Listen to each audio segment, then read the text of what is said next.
And then I had behaved in a way that was so philanthropy coded that could easily be divide and conquer. And this person is telling me, we refuse to be fast and funky. Can you tell me a little bit about what comes up for you when you're asked to talk about failure? Yeah, it's, I have an aversion to the word failure, and I think it's because my brain works a lot in symbology, and to me sometimes failure feels like it's a dead end. Like you tried something, you failed. And so I find myself very quickly shifting failure into learning. That's been something that feels a lot more comfortable for me. Yeah, what about you? Yeah, I think when I'm asked to talk about failure, I feel both terror and also excitement. I think that there's something really vulnerable about talking about when I got something wrong. But I also think that in general, I feel like in my community, we don't talk about failure enough. And so when we're able to have those conversations, then I think there's, like you were saying, learning that can come out of that can be really connective and beautiful. So yeah, and I think that the most rich learning for me has come out of those failures, those times, and it's very embodied learning. Oh, right? It's not like someone told you something. It's that you actually experienced something with like your whole self, and then made a different choice from that place. I completely agree. Yeah. Absolutely. Do you have any associations with the word failure? Ooh. I mean, I think associations with the word failure feels very heavy, and I think kind of to your point earlier as well, it can feel a bit finite or defining. And so, yeah, I think one of the interesting things about orienting to the idea of failure is also thinking about how one emerges from it and who we emerge with failure from as well. Because I think oftentimes there's also the impact of failure, that comes up when I make a mistake or get something wrong, like who else is impacted in the community or in my life. And there's also a kind of like a point at which we all need to kind of emerge from that experience together. And so yeah, it can feel heavy and weighty, but again, I think it also offers like an opportunity for connection and getting to know more about ourselves and each other. Yeah. How about you? Associations with? Yeah, no, I hadn't thought about this, and now I'm like, you're bringing these. I mean, I think that there's like very much the U.S. education system of failure, right? Yeah. Like it feels like F. You failed. And so when you're talking about the heaviness, I'm like, yeah, that feels like really heavy, right? Yeah. And I do think about things that I've learned from a lot of our grant partners at Kataly, right? Of this idea of like good and bad. And how much we identify and want to identify as being good only, and it's an identification, right? So if you fail, you are bad. If you succeed, you are good. And I think some of what has shifted my thinking around that is that we are just people, we are humans, and we do and try different things, and some of them have beneficial impacts, and some of them have consequences that are negative, and that we get to tend to those, and we can strip away the idea of like that makes me a good person or that makes me a bad person, right? That makes me a success or that makes me a failure, and it's actually in these actions. And so instead of like that idea of like you tried something and you failed and got an F and then you stop, my life experience has been like, you're going down a path and then you're like, ooh, gotta make a correction. Like that. I think of it as like, that ain't it. But as you're making these corrections, as you're learning, you are still in forward motion. It's just not linear. So I think that, and I think that matches a lot more with what I find to be true about life, is that it is not a linear progression. And so that idea of perfection and never failing is actually not even in cycle with the natural world.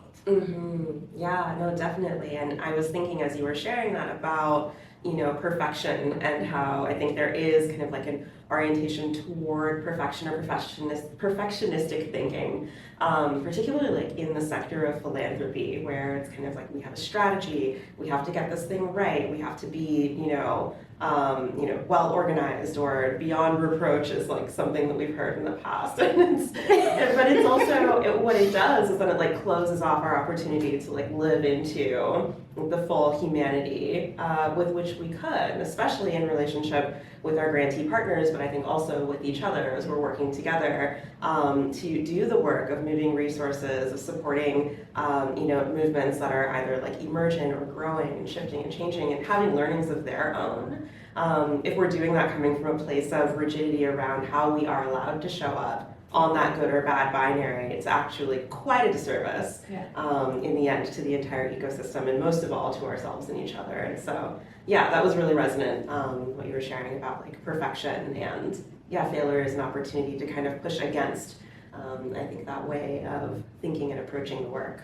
And I think that a time I failed in my work is a fairly recent time. I would say at the beginning of this year, I work in an operational capacity as a grants manager at Kataly, and was really seeing around me just sort of the pulling away and like retrenchment that philanthropy was engaged in due to the political climate, a lot of kind of like change in risk assessment around how our sector will or won't, or can or can't show up for movements and community groups. And so I think that in my role, I felt a sense of powerlessness to change what I was seeing.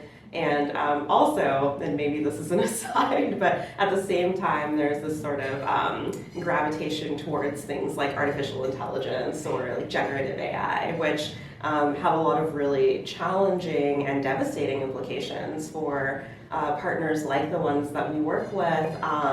And yet there's this sense in my sort of pocket of philanthropy and grants management that it's kind of a bit of a foregone conclusion, so to speak, that like we're all just going to adopt this technology, implications and consequences be darned. And I think I felt overwhelmed by what I was observing, and instead of using the platform, resources, and space that I have in my networking community, I actually stepped away. I completely disengaged. And I would say that I described myself as feeling like dead inside about, working in philanthropy at the time, and would just kind of like log my hours and then, leave work, come to work and leave work. And really, I lost track of my sense of purpose in that moment. It was so despairing.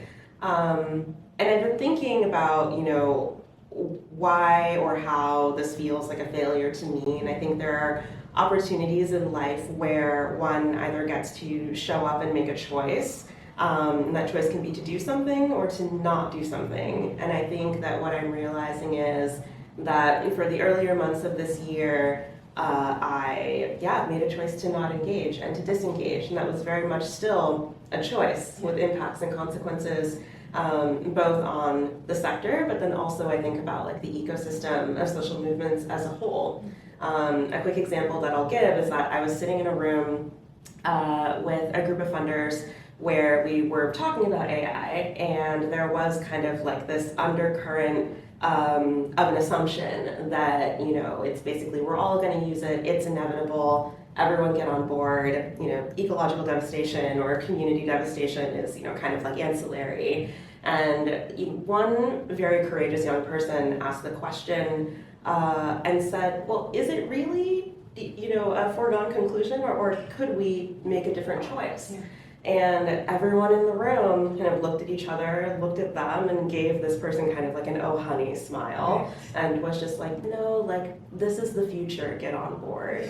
And this was when I realized that the months of disengagement and just being upset with philanthropy for the choices that leadership in philanthropy is making, and not speaking up and not being at least one single voice in a room, led to this moment.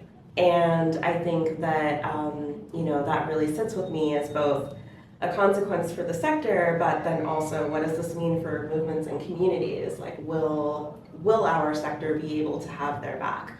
When they are mobilizing to either, get data centers like out of their community, or mobilizing to continue to protect the environment, and each other, I should say. And so, yeah, I think that's something that's really stuck with me. And I also think that I feel like it's not too late to step in and to get engaged. And so that is how I'm hoping to both remedy my previous actions, but also to really lean on work that inspires me, that's already being done and being built by our grantee partners who are out there saying the thing and moving people towards a better future in that way. So that is my story. Thanks for listening. I really appreciate that, and it makes me think. I have a teacher that talks about coherence, and I find you as a person that I know a very coherent person, a person who's seeking to be in alignment through your entire value set. And when you were describing that withdrawal, it's also like, and the choicefulness of that there's a refusal, right? Yeah. There's a refusal to be incoherent. And then what I'm hearing you say is like, actually, that's a choice, and it might have its benefits to you, right? But that there's also these impacts and these consequences, and in terms of you stepping into your full power and leading with that. Please let me know how I can support. Oh, I feel you. I feel you in that. I really appreciate that. Yeah. Thanks for that offer. Yeah. Thank you. Well, it feels interesting to tell this story. What I'm appreciating most in sharing this with you, because I haven't really told this story to anyone else coherently, if I may. Thank you for offering that support. I think what I'm really experiencing on the other side of sharing this and being vulnerable is a connection point and a reminder that I'm not the only one going through everything that we're all going through. But that succumbing to demoralization is super real, and it's like we need each other to be able to navigate that and get through that. So thank you for offering that support. I appreciate it. Yeah, and it's interesting to me. There's a tenderness for me to hear you label that as a failure. Oh, because I'm like, I see failure in that, but it ain't you. But thank you. Yeah. Very sweet. Thank you for sharing. Thanks for listening. So the failure story starts last year. You'll remember that Kataly went and traveled to a city in the south. And it was like, the first time that we all went as a full organization, and really met some incredible people from that place. And as we went through, I'll just talk now from my personal experience of meeting folks that were, holding incredible ancestral land projects, who were holding like creative vision for this place, that invited us in like so wholeheartedly, shared their experiences and their kinship and their food, and just I left that experience thinking differently about community, and like the ties that are to land and place, and to lineage that are so robust that young people can go out into the world and be pulled back into just the embrace of community, and there was like levity and there was laughter. And they were showing us something, right? They were showing us a way to be. And I was just very, very moved by that, right? And then we came back afterwards to our various laptops and our various desks, right? And wanted to honor those relationships, right? And as grant makers, it was like, all right, well, this is how we're going to honor those relationships. Is like, how could we, provide support? And in doing that, we had our little meeting, right? And it was like, well, this strand of work felt like it had this healing component to it. So I'll follow up with this individual, right? And this strand had this other component. And that fits more with your program, so you follow up with that person, right? And I think about, well, what's underneath that is expediency, right? We want to honor these gifts that were shared with us. We want to continue to be in relationship, and the way that we do that in philanthropy and in our institution is like, a little bit of dividing up, right? Yeah. Or silos. Yeah. Those assignments, you sign those relationships, assigned points of contact or whatnot. And so in doing so, I'm like, okay, well, I'll follow up with this person. And as we were doing that and having conversations, the person I was talking to was like, you talk to me, and so talks to them, and then we all talk to each other. About what they say to you and what they say to me, and it was, and then I realized, I'm like, oh, they had been sharing with us a larger collective vision for what they wanted their work to be, and how their relationships of kinship were so important to them, and how they wanted to keep that intact. And then I had behaved in a way that was so philanthropy coded that could easily be divide and conquer. And this person is telling me, we refuse to be crabs in a bucket. We won't be that way, And it was like, wow, so moving. And it felt like, again, such a gift, right? Like that truth telling. They could have gone with it. They could have been like, okay, we'll work the angles and figure it out in the back end. But they were actually like, no, we would like to expect more from you, right? Wow. And in showing us this is how community or collective might act, we had the opportunity to do it on our end, and just think about what is the barrier to that, behaving in that way, right? Or what does it take? A little bit more coordination on our end, reaching out and combining our forces and having our strategic conversations and bringing our relationships, internal and Kataly, more close, right? Yeah. And being able to meet them in that, and extending out timelines or timeframes, right? Again, that urgency or expediency of like, gotta move this money, but in service of what, right? If that's actually not what's being asked. And so as a result, we did that, right? And invited in some of my colleagues, like, hey, could we do something different, And it also means creeping across our little boundaries of autonomy. Yeah. Right? Like making a different choice there. And so we've been on this journey since then, and it's been a journey on their side too, of figuring out how they want to work and be in formation with each other, and how we want to be in formation, and how we want to stretch ourselves to meet this opportunity. And the pace is like, it's predictable, and it's also more spacious.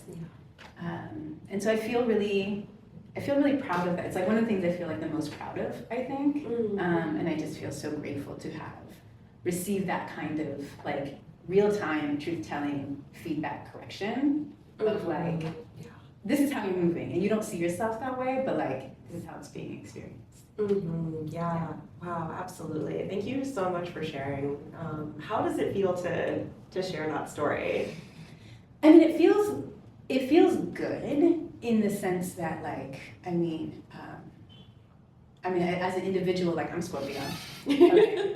We were talking about growing into our signs. Yes. But this idea of like truth telling, and like it feels like, to me, it feels like when someone will like whisk the clouds away, right? And you actually get to be like, oh, this is what's happening. and there's illuminates a pathway forward, Mm-hmm. right? And also like, you know, I had a mother, she didn't mince words. She'd tell you about yourself, you know? Mm-hmm. And so for me also, I'm like, that type of truth-telling feels like care to me. Yes, You know? yes, yeah. So I felt very actually cared for. Mm-hmm. For someone to be like, the way you're moving, not coherent. Yes. Incoherent. Yes. And so, Mm-hmm. and then I realized also, like, you know, we're kind of in the middle of this, right? So we're not at the end.